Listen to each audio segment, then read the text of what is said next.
Allahabad university का दीक्षांत समारोह है और सीएम योगी आदित्यनाथ संबोधन कर रहे हैं। सीधे आपको वहीं लिए चलते हैं। हमें तो उस प्रवाह के साथ 10 कदम आगे बढ़कर के चलना है। तमाम लोग नई बातों को, नए रिफॉर्म को अंगीकार नहीं कर पाते। कोई चीज नयापन आता है, लोग उसका विरोध करने के लिए झंडा लेकर के निकल पड़ते हैं। याद रखना, हमें अपने आप को तैयार करना होगा इस कार्य के लिए। और समय गया जब नारे लगते थे कि मेरी मांगें पूरी हो चाहे जो मजबूरी हो, और बंद होना चाहिए। देश और समाज का उत्थान इसमें कभी नहीं हो सकता, कभी नहीं हो सकता। याद रखना, हमारा एक एक क्षण, एक एक पल राष्ट्र धर्म के लिए समर्पित होना चाहिए। हमें नए ज्ञान से ओतप्रोत होना होगा।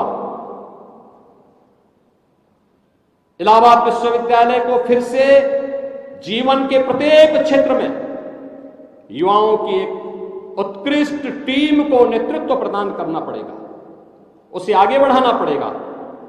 और मैं इस बात को भी आज स्पष्ट उल्लेख करूं, हम लोग चाहते हैं, प्रधानमंत्री जी ने भी इस बात का उल्लेख किया है, बार बार उन्होंने कहा कि राजनीति में अच्छे और पढ़े लिखे युवाओं को आना चाहिए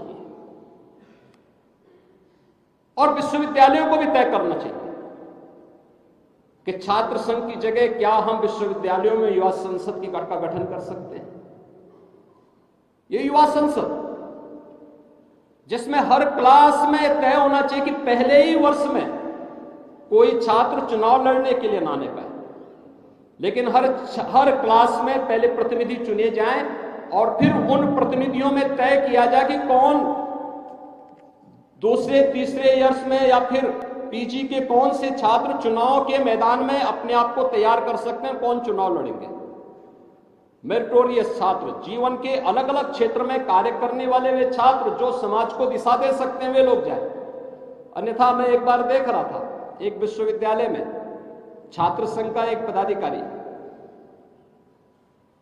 मुझे मिला, तो मैंने कहा भैया, तुम्हारी तो उम्र बहुत ज्यादा लग रही है। तो तब मुझे किसी ने बताया कि साहब ये इस समय छात्र संघ का उपाध्यक्ष है और इनका पुत्र भी बीए में पढ़ रहा है। अब मुझे बताओ कि जिसका पुत्र बीए में पढ़ रहा हो उसी विश्वविद्यालय में वो छात्र संघ का पदाधिकारी बन रहा है। यानी जैसे कि छात्र संघ का पदाधिकारी बनने के लिए ही वो विश्वविद्यालय में प्रवेश लिया है। आखिर उसकी भी तो एक सीमा होनी चाहिए, उस सीमा का अतिक्रमण तो नहीं होने देना चाहिए। विश्वविद्यालय शोध का केंद्र, जिसको लंबे समय तक रहना है, छात्र की कोई उम्र हम तय नहीं कर सकते, लेकिन कोई लंबे समय तक विश्वविद्यालय में रहने का इच्छुक है, वो शोध करे, उसको आप करने दीजिए। लेकिन छात्र संघ के चुनाव को लड़ने के लिए तो एक समय सीमा तय करनी ही पड़ेगी।